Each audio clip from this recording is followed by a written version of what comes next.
Myra media channel కి స్వాగతం. 3 రోజుల పండుగ, మురుపమైన పండుగ మన సంక్రాంతి. అలాంటి సంక్రాంతి పండుగను తెలుగు వాళ్ళందరూ కూడా ఎంతో ఘనంగా జరుపుకుంటారు. మరి సంక్రాంతి పండుగ యొక్క విశిష్టత గురించి మనతో మాట్లాడడానికి స్టూడియోలో ఉన్నారు ప్రముఖ ఆధ్యాత్మికవేత్త మాడుగుల శివప్రసాద్ గారు. గురువు గారితో మాట్లాడి చాలా విషయాలు తెలుసుకుందాం. నమస్కారం గురువు గారు. ఆశీర్వచనం తల్లి. గురువు గారు, మకర సంక్రాంతి పెద్ద పండుగ అని కూడా అంటూ ఉంటారు. దీని విశిష్టత గురించి తెలియజేయండి. శ్రీ మహాగణాధిపతయే నమః. ఐం మహాసరస్వత్యే నమః. శ్రీ లలితాంబికాదేవియే నమః. మకర సంక్రాంతి పండుగ. సంక్రాంతి పండుగ అనగానే అందరూ తమ తమ ఊళ్ళకు వెళ్ళిపోయి అందరితో కలిసి సంతోషముగా పండుగ జరుపుకోవాలి అనేటువంటి భావనతో వెళ్తారు. ఒకవేళ ఎవరైనా ముందుగా కొత్తగా పెళ్ళిళ్ళు అయినటువంటి వాళ్ళు కార్తీక మాసములోను శ్రావణ మాసములోను ముందు సంవత్సరం పెళ్ళిళ్ళు అయిన వాళ్ళు కొత్త అల్లుళ్ళు ఇంటికి వస్తారు అనేటువంటిది కూడా ఒక సాంప్రదాయం. అల్లుళ్ళు ఇంటికి రావడం, కొత్త అల్లుళ్ళే ఏమిటి, పాత అల్లుళ్ళు కూడా వస్తారు. పాత కొత్త అల్లుళ్ళ కలయికతో కుటుంబం అంతా కూడా ఎక్కడెక్కడో దూర ప్రదేశాల్లో ఉండేటువంటి వాళ్ళు కూడా అందరూ ఇళ్లకు చేరుకోవడం అనేటువంటిది సర్వసాధారణం. ఈ మకర రాశిలోకి సూర్యుడు ప్రవేశించటం అనేటువంటి దానిని మకర సంక్రాంతి అనేటువంటి పండుగతో వచ్చింది. పైగా ధాన్యము ఇంటికి రావటము అంటే ఇంటి ఇల్లాలు భర్త కోసం ఎదురు చూసేటువంటి సమయము. ఈ రోజుల్లో ఉద్యోగానికి వెళ్ళినటువంటి భర్త మామూలుగా ఇంటికి వస్తాడంటే ప్రతి సాయంకాలము ఎదురు చూసేటువంటి ఇది ఉన్నది స్త్రీమూర్తులు. అలాగే సంవత్సరానికి ఇక్కడ ఏమిటి జరుగుతుంది అంటే వాళ్ళు ఖచ్చితముగా ఎద్దుల బండికి ఎద్దులకు అలంకారము చేసి ఆ బండికంతా కూడా అలంకారం చేసి ఎద్దులను కూడా వాళ్ళ ఇంట్లో ప్రాణాధారమైనటువంటి ఎద్దులు, వాళ్ళ జీవనానికి కావాల్సినటువంటి రైతులకు కావాల్సినటువంటి ముఖ్యమైనటువంటివి ఏమిటంటే ఎద్దుల బండి. ఆ ఎద్దులకు కూడా అలంకారము చేసి మరి అక్కడికి వెళ్ళి పొలానికి ఆ బండిలో ఆ సందకంత నింపుకొని ఆ బండ్లన్నీ కూడా ఇంటికి వస్తాయి. చూడండి, దీంట్లో ఇంకొకటి గమనించాలి. ఇంటికి ఒక ఎద్దుల బండే ఉంటుంది పూర్వం. కానీ ఎద్దుల బండ్లు అందరూ ఒకరికొకరు సహకారం చేసుకునేటువంటి విధానం ఉంటుంది. అలా ధాన్యం అంతా కూడా ఇంటికి వస్తుంది అనేటప్పటికీ ఇంట్లో సంతోషముగా ఇంట్లో ఉండే జనమంతా కూడా మంచి చీరలు కట్టుకొని బొట్టు పెట్టుకొని ఇల్లంతా కూడా ఆవు పేడతో అలికి శుభ్రముగా, నగలు పెట్టుకుంటారా పెట్టుకోరా అనేటువంటిది తర్వాత సంగతి. ఇప్పుడున్నటువంటి రోజుల్లో నగల కంటే కూడా పూర్వపు రోజులు ముఖమే లక్ష్మీదేవి ముఖముతో ధాన్యలక్ష్మి ఇంటికి వస్తుంది అని ఆనందముతో ఇలా దిష్టి తీయడానికి ఎర్రనీళ్లు పట్టుకొని నిలబడి ఉంటుంది భార్య. నా భర్త ఇంటికి వస్తున్నాడు ఎద్దుల బండిలో ధాన్యం తీసుకొని అనేటువంటి భావనతో ఎదురు చూస్తూ ఉంటారు. వస్తారు వాళ్ళు.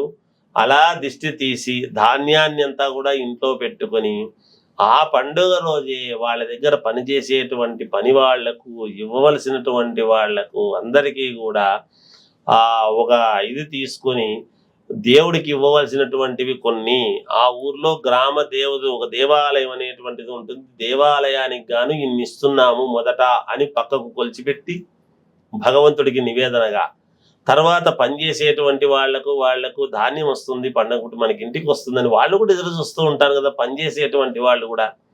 మరి ఆ పని వాళ్లకు కూడా అందరికీ కొలిచి అందరూ సంతోషంగా ఉండాలి అనే భావనతో కొలిచి ఇచ్చి చేసి రకరకాల పిండి వంటలు చేసుకొని అందరూ ఆనందముగా గడిపి తిని సంతోషముగా ఉండేటువంటి పండుగయే ఈ మకర సంక్రాంతి పండుగ.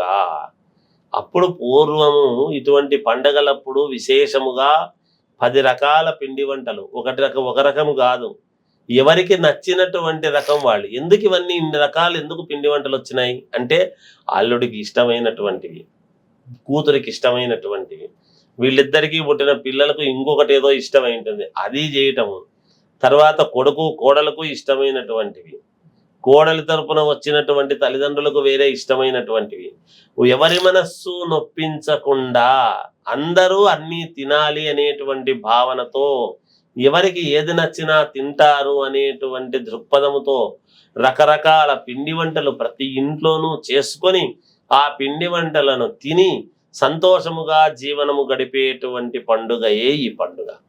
దీనికి అంతటికీ మూలాధారం ఏమిటి అంటే రైతులు పండించినటువంటి పంట. ఇక్కడ రైతులు అంటే మనం ఒక సామాజిక వర్గానికి వాళ్లకు సంబంధించినటువంటిదే కాదు. పూర్వము ప్రతివాడు రైతే, బ్రాహ్మణుని దగ్గర నుంచి ప్రతి కులము వాడు రైతే. అందుకే ఇది కులమతాలకు అతీతముగా చిన్న పెద్ద అనేటువంటిది, ఆడ మగ అనేటువంటిది కాకుండా అందరికీ అతీతముగా జరుపుకునేటువంటి పండుగయే ఈ పండుగ. ఇక ఈ సమయంలో హరిదాసు వస్తాడు గంగిరెద్దులను పిలుచుకొని. అసలు గంగిరెద్దు ఏమిటి? పరమేశ్వరుడి ముందు ఉండేటువంటిది కదా ఎద్దు. ఆ ఎద్దే కదా రైతుకు ప్రాణాధారమైనటువంటిది. ఇప్పుడు పరమేశ్వరుడి అనుగ్రహం కదా. మరి అటువంటి గంగిరెద్దుల వాడి రూపంలోనే కదా ఆత్మలింగము కావాలి అనేటువంటిది పోయి అక్కడ గజాసురుడి దగ్గర గర్భంలో ఉంటే శ్రీ మహావిష్ణువు గంగిరెద్దుల వాడి వేషములో వెళ్ళి ఆత్మలింగాన్ని తీసుకుని వచ్చినటువంటి సంగతి తెలిసిందే కదా. కనుక ఆ హరికి సాక్షాత్తు దాసాన దాసుడు కాబట్టి ఈ హరిదాసు అనేటువంటి ఇదితో మన దగ్గరికి రావటం జరుగుతుంది. అయితే గురువు గారు, ఈ హరిదాసు అనే ఆయన మనకు పండగ నెల రోజుల ముందు నుంచే స్టార్ట్ చేస్తారు రావడం. ప్రతిరోజు అన్ని వీధులు తిరుగుతూ బియ్యం అనేవి తీసుకుంటూ ఉంటారు. ఇలా ఎందుకు చేస్తారు గురువు గారు? చెప్తానమ్మా, మీకు దానికి కూడా చెప్తాను, అన్ని చెప్తాను. ఈ హరి అనేది ఎందుకు అంటున్నాం మనం ఇప్పుడు? ఏమిటి మనకు ప్రామాణికం అంటే సూర్య భగవానుడు. ఆరోగ్యం భాస్కరాదిచ్చేది.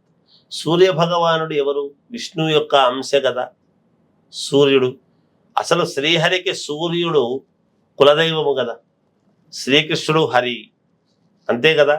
అలా కృష్ణుడు కూడా సూర్య భగవాను చూసి అర్ఘ్యం వదిలి నమస్కారాలు చేసుకున్నటువంటి సన్నివేశం ఉన్నది కదా. మరి కనుక ఇక్కడ ఏమవుతుంది అంటే ఒక రకంగా పంటలు పండడానికి సూర్యుడి యొక్క అనుగ్రహం మనకు అవసరము. ఇప్పుడు ఉత్తరాయణ పుణ్యకాలం అనేటువంటిది వస్తూ ఉన్నది. ఈ రోజు నుంచే ఉత్తరాయణ పుణ్యకాలం జరుగుతుంది, ప్రారంభమవుతుంది. ఉత్తరాయణంలో అడుగు పెట్టడం, ఉత్తరం వైపు సూర్యుడి యొక్క గమనము ప్రారంభమవుతుంది. కాబట్టి సూర్యుడి యొక్క అనుగ్రహం లేనిది, సూర్యచంద్రుల యొక్క అనుగ్రహం లేనిది ఏం జరుగుతుంది? కాలానికి ప్రతీక సూర్యుడు. అటువంటి సూర్యుడి యొక్క ఇది బాగా ఉంటేనే కదా పంటలు బాగా పండుతాయి, ఆరోగ్యం బాగా ఉంటుంది. అందువలన ఆ సూర్యుడు ఉత్తరముఖంగా ప్రయాణము చేసేటువంటి విధానము కాబట్టి ఆ సూర్యుడికి ప్రతీక అయినటువంటి శ్రీ మహావిష్ణువు యొక్క దాసుడు హరిదాసు. ఇక్కడ మనము మళ్ళీ ఇక్కడ కూడా మనము పొంగలి తయారు చేసుకుంటాం. ఇంటి ముందు సంక్రాంతి పండుగ రోజు పొంగళ్ళు పెట్టుకుంటాము. ఏమిటి పొంగలి పెట్టడంలో ఆంతర్యము? మనము అక్కడ రథచక్రం మనం వేస్తాం, మామూలుగా రథం ముగ్గేసి చేసుకుంటాం, పొంగలి పెట్టుకుంటాము. పొంగలి ఎలా తయారు చేస్తామని గ్యాస్ మీదనో ఇంకొక రకంగానో చెయ్యము. ఆవు పిడకలతో, ఆవు పేడతో తయారైనటువంటి పిడకలన్నీ కూడా పేర్చి దాని మీద కొత్త కుండ అనేటువంటిది పెట్టి ఆ కొత్త కుండలో బియ్యము బెల్లము రెండు కలిపి వేసినటువంటి కొత్త ధాన్యం వేసి అక్కడ గారెలు కూడా చేసుకొని శ్రీ మహావిష్ణువుకు మనము నివేదన అనేటువంటిది చేయడం జరుగుతుంది. ఆ నివేదన చేసినటువంటి ప్రసాదాన్ని అందరూ భుజిస్తారు. మొట్టమొదట ప్రత్యక్ష నారాయణ స్వామి అయినటువంటి సూర్య భగవానుడికి నివేదన చేయటం కొత్త పంట అనేటువంటి సాంప్రదాయం ఉంది. అందువలన మనం అది చేసుకునేటువంటి విధానం.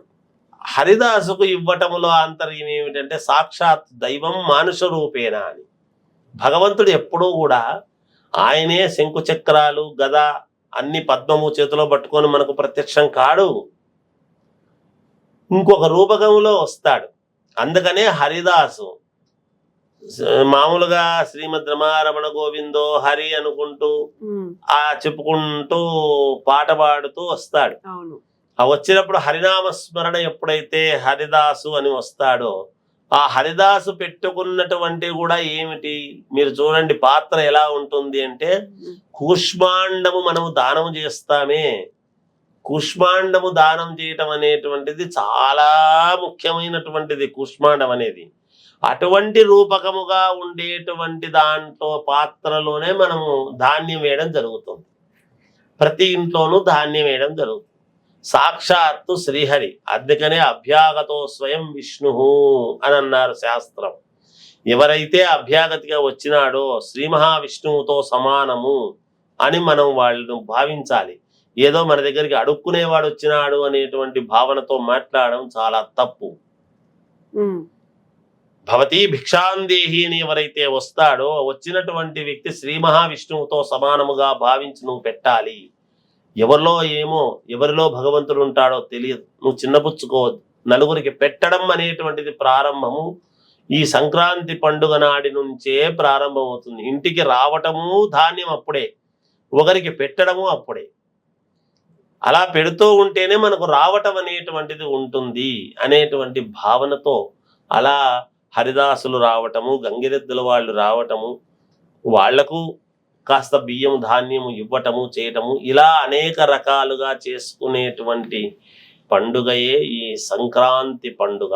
ఇవన్నీ కూడా సంక్రమణము అంటే అన్ని రకాల యొక్క ఇది సంక్రమణం జరుగుతుంది అక్కడ. గురుగారు, అయితే ఈ రోజు పెద్ద పండుగ రోజు పెద్దలకి ఏవో కొన్ని కార్యక్రమాలు కూడా చేస్తూ ఉంటారు కదా, అది ఏంటి గురుగారు? అది ఎలా చేయాలి ఏంటి? అది కూడా తల్లి ఎందుకు అంటే మామూలుగా ఈ మకర సంక్రాంతి అనేటువంటి సంక్రాంతి పండుగ రోజు మామూలుగా మాతృదేవో భవ, పితృదేవో భవ, ఆచార్య దేవో భవ, అతిథి దేవో భవ అనేటువంటి పదాలు వచ్చాయి. మొట్టమొదటి ఎవరిని తలుచుకోవాలి? మాతాపితృభ్యో నమః అని చెప్పుకుంటున్నాం. ఒకవేళ తల్లిదండ్రులు ఉండేటువంటి వాళ్లకు తల్లిదండ్రులు ఉంటారు కదా, మరి వాళ్లకు కూడా పితృరుణాలు అనేటువంటివి తీర్చుకోవాలి కదా. అందుకని నేను ఇందాక మనం చెప్పుకున్నటువంటి దాంట్లో ఏం చెప్పాము? ధాన్యం రాగానే ముందు దేవాలయము, ఊర్లో దేవుడు అనేటువంటి వాడు ఉన్న దేవుడికి కాస్త అని పక్కకు పెట్టడం, దైవం మానుష రూపేణ అన్నప్పుడు హరిదాసుకు ఇవ్వటము. అలాగే ఊరిని నమ్ముకొని బ్రాహ్మణోత్తములు ఉంటారు చాలా మంది. ఎందుకంటే వాసన లేని పువ్వు, బుధవర్గము లేని పురంబు, ఇవన్నీ చెప్పారు. ఊర్లో బ్రాహ్మడు లేని ఊరు కాదు అన్నాడు. ఊర్లో ఒక బ్రాహ్మణోత్తముడు ఉంటాడు. ఆ బ్రాహ్మడు దైవానికి భక్తులకు అనుసంధానకర్తగా ఉంటాడు. అటువంటి బ్రాహ్మణులకు ఇవ్వవలసినటువంటిది ఏమిటి అంటే వాళ్ళ పెద్దల యొక్క వాళ్ళ పేర్లు చెప్పుకొని, మామూలుగా ఈ తినేటువంటివి వాళ్ళు మన ఇంట్లో తినడం అనేటువంటిది కుదరదు కాబట్టి, ఆయన పూజారి కాబట్టి, దైవానికి పూజ చేసేటువంటి వ్యక్తి కాబట్టి కాస్త స్వయం పాకం అనేటువంటివి ఉంటాయి. ఇవి అలా పెద్దలకు తర్పణము వదులుకోవటం, ఊరికే తీసుకోవటము కాకుండా ఈ పెద్దలకు చేసుకునేటువంటి సంస్కారం ఒకటి చేసుకొని వాళ్లకు ఆ పెద్దల పేర్లు చెప్పుకొని ఉప్పు, పప్పు, చింతపండు, నూనె కావలసినటువంటివన్నీ ఇవ్వడం జరుగుతుంది. ఇలా ప్రతి ఇంటి వాళ్ళు ఇచ్చేటువంటి వాళ్ళు. నిజానికి ఒక బ్రాహ్మణ్ణి ఊరంతా కూడా పోషించేటువంటి విధానము జరిగేది అప్పట్లో. ఇప్పుడు మేము 10 పైసలు ఇస్తే తీసుకుంటున్నారు, మేము తాంబూలాలు ఇస్తే మీరు తీసుకుంటున్నారు అని అనేటువంటి మాటలు వస్తున్నాయి. అయినా ఇప్పుడు గౌరవించేటువంటి మహనీయులు, మహానుభావులు, మహాతల్లులు చాలా మంది ఉన్నారు, గౌరవిస్తూనే ఉన్నారు ఈనాటికి. కొంతమంది ఎక్కడో కొంచెం అటు ఇటు వేరే అభిప్రాయంతో ఉండినా బ్రాహ్మణులను గౌరవించే వాళ్ళు గౌరవిస్తూనే ఉన్నారు, ఇచ్చేవాళ్ళు ఇస్తూనే ఉన్నారు. అలా పెద్దలకు చేసుకోవడము కుష్మాండ దానము, గుమ్మడికాయ దానము చేస్తే షోడశ దానాలు ఇచ్చినటువంటి ఫలితము దక్కుతుంది అని ఉన్నది.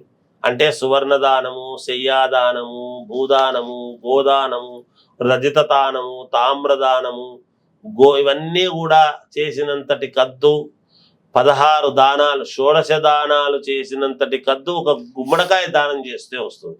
కాబట్టి గుమ్మడికాయ ఇచ్చినాము కాబట్టి మిగతాటివన్నీ చెయ్యము అని కాదు దాని అర్థం. ఇదొకటి ఇస్తే అన్ని చేసినామని కాదు, చేస్తే ఆ పుణ్యఫలం వస్తుంది. కాబట్టి సంక్రాంతి పండుగ రోజు గుమ్మడికాయ దానం చేస్తూ ఉంటారు. ఇంకొకటి చెప్పాలి సమాజానికి, గుమ్మడికాయ దానం చేయమన్నారు కదా అని చాలా మంది ఉండే దాంట్లో సగము ఒప్పో పావు ఒప్పో తీసుకుపోయి బ్రాహ్మణుడికి దానం చేస్తుంటారు. గుమ్మడికాయ పావు ఒప్పు, సగం ఒప్పు, ఇంతరవ ఇస్తే ఎంత పుణ్యం రావాలనో అంతే వస్తుంది. గుమ్మడికాయగా దానం చేస్తే వచ్చే పూర్ణ ఫలితం వేరు, పూర్ణముగా ఉండేటువంటిది చేస్తే వచ్చే ఫలితం వేరు. సగం సగం తీసి 10 మంది బ్రాహ్మణులకు ఇస్తాములే అని చెప్పి ఇచ్చేది వేరు. షాపుల్లో అమ్ముతుంటారు, కొట్లలో గుమ్మడికాయ కాకుండా గుమ్మడికాయ ఒప్పులు అమ్ముతుంటారు. ఆ ఒప్పులు తీసుకుపోయి తలా దానాలు ఇస్తుంటారు బ్రాహ్మణులకు. అలా చేస్తే ఫలితము రాదుగాక రాదు. కుష్మాండ దానము అంటే పూర్ణత్వముగా చేస్తేనే కుష్మాండ దాన ఫలితం వస్తుంది. ఇది కూడా తెలుసుకోవాలి ప్రజానికం. గురుగారు, సంక్రాంతి పండగ రోజు గాలిపటాలు ఎగురవేయడం వెనుక ఉన్న అంతరార్థం ఏంటి? ఇది కూడా చాలా మంచి ప్రశ్నమ్మ. సంక్రాంతి పండుగ రోజు గాలిపటాలు ఎగరవేయటంలో అంతరార్థం ఏమిటి అంటే, ఒక గాలిపటం అనే కాదు, సంక్రాంతి పండుగ రోజు చాలా మనకు నిదుర లేపేటువంటి కోడి పందాలు. ప్రతివాడికి మానవాళికి పూర్వము గడియారాలు లేవు. కోడి మనకంటే ముందు లేచి మనల్ని లేపడం అనేది జరుగుతుంది. అలా లేపి చేసేటువంటి కోడి పందాలని, ఇలాంటివేవో కొన్ని పందాలు అంటే అందరూ సంతోషముగా కలిసినప్పుడు ఆడుకునేటువంటి ఆటలలో భాగం. ఆటలు కూడా ఆరోగ్యానికి చాలా ముఖ్యమైనటువంటివి. ఇవాళ రోజున స్కూళ్ళల్లో కూడా ఆటలు అవసరము అని పెట్టిన కారణం అక్కడి నుంచి వచ్చినవే ఇవన్నీ కూడా. ఇక గాలిపటాలు మనము ఎగిరేయడంలో ఆంతర్యం ఏమిటి అంటే, ఇప్పుడు వయస్సుతో ముఖ్యం లేదమ్మా. వయస్సుతో కంటే కూడా మనస్సు ముఖ్యముగా భావిస్తారు ఇక్కడ.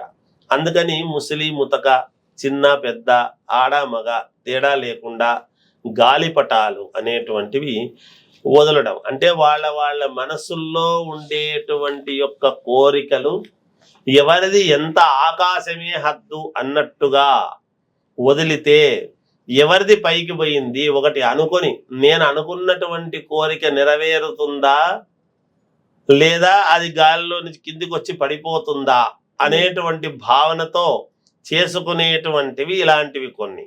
గాలిపటాలు ఎగిరేసేటువంటి వాళ్ళందరూ కూడా ఈ రోజుల్లో కారణం తెలియక ఊరికనే కొనుక్కొని గాలిపటం అంటే సర్లేని వదులుతూ ఉంటారు. పూర్వం జరుగుతున్నది ఏమిటి అంటే, నాకు ఆకాశమే హద్దు, నేను అనుకున్నది జరుగుతుందా లేదా అని ఒకటి ఏదో ఉంటాయి కోరికలు.